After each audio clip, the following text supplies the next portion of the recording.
corn, ham. Bumili ka na doon. Bakas na lang natin sa akin. Iwan na lang.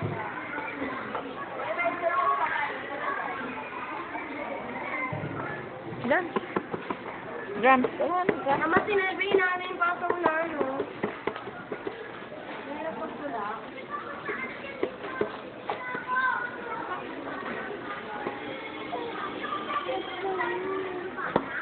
Dapat to, Cecil, pakainin mo na ng pakainin. Ano yan ang biscuit na niya ngayon? Pag ano lang ko sa ano. Kaya ko nakasipit ko ako 2 dati. Sa umaga, ginaganyang ko na lang. Tsaka, pakainin mo ng kanin. Nagsusuka po kasi. Ito siya, pakain ko naman po.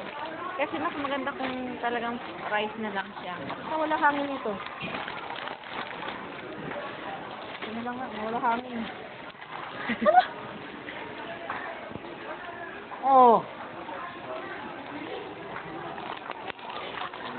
Bili ka na ng pagkain. Pero kung hindi ako, puro gatas na ako, 4 yan sa isang buwan. Gusto? Hindi na kaya lang puro bata, Cecil, malaki na siya. Kailangan. At saka, pag nag 2 years old to, itrain mo na sa pag-ihi. Para hindi na siya... Gahanap na po ako ng ano eh.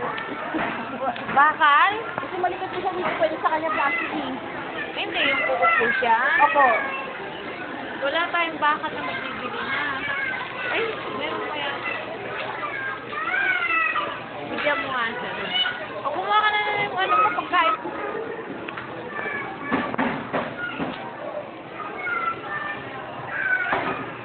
May manok sa bahay, puro manok, nangangati na nga ako sa manok. Tama! Na?